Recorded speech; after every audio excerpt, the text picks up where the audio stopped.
असल जिंदगी में जो आपको हैवानियत लगती है ना, फिल्मी पर्दों पर वही कहानी हिट होती है। फिर चाहे वो दाऊद जैसे सोने की स्मगलिंग करने वाला केजीएफ का रॉकी भाई हो, या फिर वीरप्पन जैसा चंदन चोर पुष्पा। ऐसे किरदार और कहानियां लोगों के दिलों पर राज करती है। लेकिन लाल चंदन की तस्करी का खेल जो आपने फिल्मों में देखा है, वो सिर्फ कहानी नहीं बल्कि असली जिंदगी की खूनी संघर्ष की हकीकत है, जो वीरप्पन के पहले से भी चली आ रही है और उसके बाद भी जारी है, जिसके जरिए हर साल लगभग 4 से 5 हजार करोड़ की लाल चंदन की लकड़ियां भारत से चाइना, जापान और कोरिया जैसे देशों में स्मगल की जाती है। तो जो कुछ आप पुष्पा और पुष्पा 2 फिल्म में देख रहे हैं ना, वो सच में भी होता है और हमारे देश में इसका एक पूरा सिंडिकेट है। और स्मगलिंग के इस धंधे में जितना ज्यादा पैसा है, उससे भी ज्यादा खून खराबा है। ठीक वैसा ही जैसा पुष्पा फिल्म में दिखाया गया है। हमारे देश में और खास करके बॉलीवुड में स्मगलिंग के इस धंधे पर जितनी भी फिल्म बनी है ना, वो बनी है सोने और ड्रग्स से जुड़ी स्मगलिंग की। वो धंधा जिसके लिए दाऊद को जाना जाता है। हमने भी अपने चैनल पर दाऊद की ना जाने कितनी ही कहानियां दिखाई है, लेकिन दाऊद से भी बड़ा कोई हुआ तो वो था वीरप्पन, जो अपने दुश्मनों का सिर काट कर फुटबॉल खेलता था। अब दाऊद तो ड्रग्स और सोने की स्मगलिंग करता था। वीरप्पन क्या करता था? वीरप्पन इसी लाल चंदन और हाथी दांत का स्मगलिंग करता था और इसके तस्करी के धंधे के बीच जो भी आया वो जान से मारा गया। फर्क नहीं पड़ता कि वो इंसान थे या फिर बेजुबान मासूम हाथी।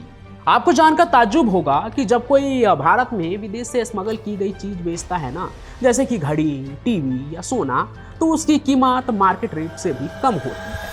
लेकिन लाल चंदन का जादू ऐसा है कि तस्करी से 5-10 लाख में खरीदते हैं और करोड़ों रुपए टन में बेच देते हैं। अब लाल चंदन के तस्करी की फिल्मी कहानी तो आपने देख ली है, जहां तस्कर पुष्पराज हीरो और पुलिस विलन है। लेकिन असल जिंदगी में कैसे होती है तस्करी, कितना खतरा है, क्या मुनाफा है, आइए वो आपको पूरी कहानी क्या है ना क्राइम कनेक्ट पर सुनाते हैं।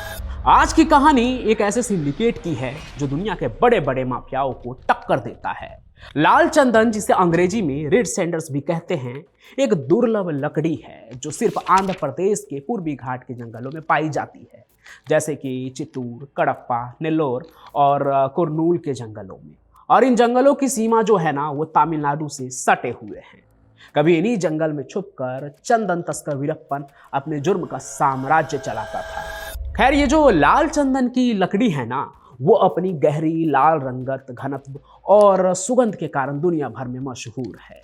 चीन और जापान जैसे देश में इसकी भारी मांग है। खास करके चीन में इस लकड़ी का इस्तेमाल ना पारंपरिक फर्नीचर, दवाई, परफ्यूम और सजावटी सामान के लिए किया जाता है, जो वहाँ के लोगों की जिंदगी का हिस्सा होता है। आपको बता दूं कि भारत से स्मगल की जाने वाली लाल चंदन का आधा से ज्यादा हिस्सा जो है ना, वो चाइना में ही स्मगल किया जाता है। लेकिन जितनी अनमोल ये लकड़ी है, उतनी ही मुश्किलें इसे हासिल करने में भी है, क्योंकि लाल चंदन भारत सरकार द्वारा संरक्षित लकड़ी है। इसे काटने, बेचने और निर्यात करने पर सख्त प्रतिबंध है। यही कारण है कि इस लकड़ी का कारोबार पूरी तरह से अवैध है और कोई भी इसे यूं ही उगा कर किलो के भाव में नहीं बेच सकता है। हर चीज सरकार के देखरेख और तय किए गए नियम से ही होता है। लेकिन जहां रोक टोक और नियम होता है ना, वहीं उसे तोड़ने का भी काम होता है। फिर कुछ ऐसे ही लाल चंदन के तस्करी की भी शुरुआत होती है। लाल चंदन शेषाचलम के पहाड़ियों के उन घने जंगल में पाई जाती है, जहां सूरज की रोशनी भी मुश्किल से पहुंचती है। फिर भी तस्करी के काम को दुनिया की नजर से छिपाकर रात के अंधेरे में ही किया जाता है और तस्करों के लिए ये काम गांव के गरीब मजदूर अंजाम देते हैं। ठीक वैसे ही जैसे आपने पुष्पा फिल्म में देखा है कि गांव के लोगों के पास जब कोई ढंग का काम नहीं होता है, वो एक दिन की दिहाड़ी और घर का चूल्हा जलाने के लिए ये खतरनाक काम करने को भी तैयार हो जाते हैं। असल जिंदगी में भी मजदूर ज़्यादातर तमिलनाडु और आंध्र प्रदेश के छोटे छोटे गांव से होते हैं, जो इस खतरनाक और अवैध काम को करने के लिए मजबूर होते हैं। फिर एक आम रात की शुरुआत होती है, एकदम चुप्पी और सावधानी से। मजदूर छोटी छोटी टोलियों में जंगल के अंदर घुसते हैं। उनके पास ऑटोमेटिक आरी, कुल्हाड़ी जैसे औजार होते हैं और लकड़ी काटने का काम वो शुरू कर देते हैं। हालांकि इस काम को अंजाम देने वाले हर मजदूरों को पता होता है कि अगर फॉरेस्ट डिपार्टमेंट या पुलिस ने उन्हें पकड़ लिया तो जेल जाना तो पक्का है। घर पहुंचेंगे या नहीं इसका भी कोई खबर नहीं है, लेकिन उनके लिए ये जोखिम उठाना मजबूरी होता है क्योंकि उनके पास कोई दूसरा रोजगार भी तो नहीं है। उन्हें इस काम करने के लिए मजदूरी भी बाहर की अपेक्षा थोड़ी सी ज़्यादा दी जाती है, इसलिए वो खुश होते हैं। बाकी उन्हें लकड़ी काटने का काम बड़ी सावधानी से करना होता है और हर कटे हुए पेड़ को छोटे छोटे लट्ठों में बांट दिया जाता है ताकि उसे जंगल के बाहर ले जाने में आसानी हो। फिर लाल चंदन के इन लट्ठों को साइकिल, बैलगाड़ी या छोटे ट्रकों में लाद कर जंगल से बाहर लाया जाता है। मजदूरों को इस काम के लिए हर एक पेड़ के लिए 500 से 700 या ज़्यादा से ज़्यादा 1000 रुपये ही मिलते हैं। हालांकि ये रकम बहुत कम है, लेकिन उनके लिए यही जिंदगी जलाने का एकमात्र जरिया होता है।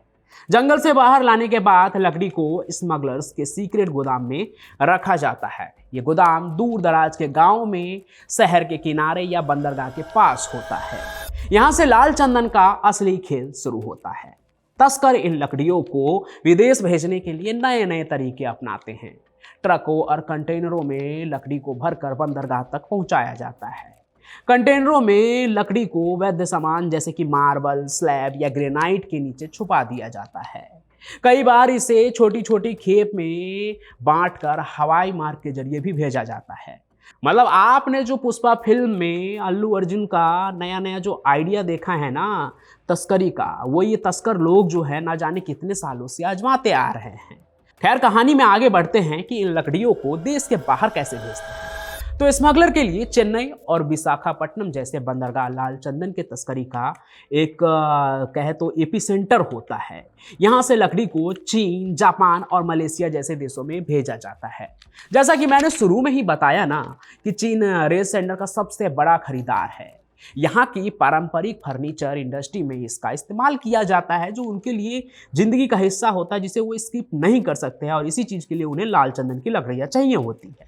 लेकिन लाल चंदन के तस्करी का जो ये खूनी खेल है ना, सिर्फ मजदूरों और गोदाम मालिकों तक सीमित नहीं है। इसमें बड़े बड़े माफियाओं और अंतर्राष्ट्रीय सिंडिकेट भी शामिल है। ये सिंडिकेट लकड़ी की तस्करी होने वाली कमाई को हथियार, नशीले पदार्थों और अन्य इलीगल एक्टिविटी में लगाते हैं। लाल चंदन की तस्करी एक संगठित अपराध है जिसमें हर स्तर पर लोग जुड़े होते हैं। सबसे निचले स्तर पर मजदूर होते हैं जो जंगल में लकड़ियां काटते हैं। इसके बाद स्थानीय माफिया आते हैं, यानी कि लोकल जो माफिया होते हैं चंदन के, वो होते हैं जो मजदूरों को काम पर लगाते हैं और लकड़ी को गोदाम तक पहुंचवाते हैं। फिर बीच में आता है व्यापारी, यानी कि वो बिजनेसमैन जो बंदरगाह के एजेंट होते हैं, वो भी इसमें आते हैं जो लकड़ियों को विदेश भेजने का काम करते हैं। फिर आखिर में इंटरनेशनल खरीदार आते हैं जो असल मायने वाले तस्कर होते हैं, जो लकड़ी को ऊंचे दामों पर खरीदते हैं और उसके नीचे इतना बड़ा अपराध का एक ट्रेल चल रहा होता है। अब इसी साल जुलाई के महीने में भी DRI यानी कि डायरेक्टरेट ऑफ रेवेन्यू इंटेलिजेंस ने 8 टन जितना बड़ा खेप एक सीरीज ऑफ ऑपरेशन में ही पकड़ लिया, जिसकी कीमत इंटरनेशनल मार्केट में अगर देखा जाए तो 8 से 10 करोड़ रुपए के भी ऊपर हो सकती है। हालांकि हम तक जो रिपोर्ट्स पहुंचते हैं ये बस उसका ही लेखा जोखा है, जो पकड़े जाते हैं या जितने भी खबर में पूछताछ में पता लग पाता है। लेकिन कभी भी गिरफ्तारी सिंडिकेट के किसी बड़े लीडर की नहीं होती है। उनके भारे के वो टट्टू पकड़े जाते हैं जिन्हें बस काम के बदले पैसे से मतलब होता है और खबरों में वो सिंडिकेट के नाम से जाने जाते हैं। इस पूरे खेल में भ्रष्टाचार की भी अहम भूमिका होती है, करप्शन का। पुलिस और फॉरेस्ट डिपार्टमेंट के कई अधिकारी इन तस्करों के साथ मिले होते हैं, तभी जंगल के बाहर ये चंदन निकल पाता है और ना जाने कितने पुलिस टोल से होते हुए गुजरकर बंदरगाह तक पहुंच जाते हैं और उन्हें इन मिली भगत के बदले में मोटी रकम मिलती है, जिसके जरिए वो एकदम चुप रहते हैं। नकली दस्तावेज बनाए जाते हैं ताकि लकड़ी को वैध सामान के रूप में दिखाया जा सके, जैसे कि मार्बल या कुछ और जिसके इंपोर्ट और एक्सपोर्ट पर कोई बैन ना हो।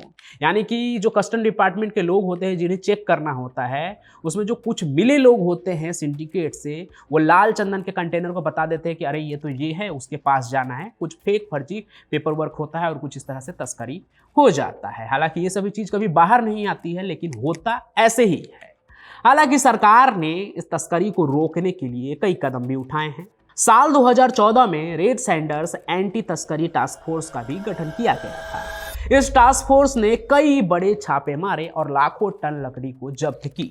ड्रोन और जीपीएस ट्रैकिंग जैसी नई तकनीकों का इस्तेमाल किया जा रहा है ताकि इन तस्करों को रोका जा सके। इंटरनेशनल लेवल पर चीन और हांगकांग के जरिए बातचीत भी की जा रही है ताकि तस्करी की इस नेटवर्क को तोड़ा जा सके, इन सभी चीज़ों को होने से रोका जा सके। लेकिन यह लड़ाई आसान नहीं है। लाल चंदन की तस्करी में जितना पैसा है उतना ही खतरा भी है। 2019 में विशाखापट्टनम पोर्ट पर 8 टन लकड़ी जब्त की गई थी। 2021 में चीन जा रहे एक कंटेनर में $1.5 मिलियन की लकड़ी पकड़ी गई थी। कुल मिलाकर डाउन टू अर्थ के एक रिपोर्ट के मुताबिक साल 2016 से लेकर साल 2020 तक 20,000 टन जितने लाल चंदन की लकड़ी की तस्करी हुई है, जिसकी कीमत इंटरनेशनल मार्केट में 20,000 करोड़ से भी ज्यादा होगी। यानी कि हर साल 5,000 करोड़ रुपए से ज्यादा की तस्करी।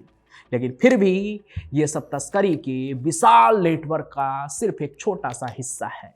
हो सकता है कि असल में भारत से हर साल 5 या 10-20 करोड़ की तस्करी नहीं, बल्कि एक दशक में लाखों करोड़ की तस्करी हुई हो।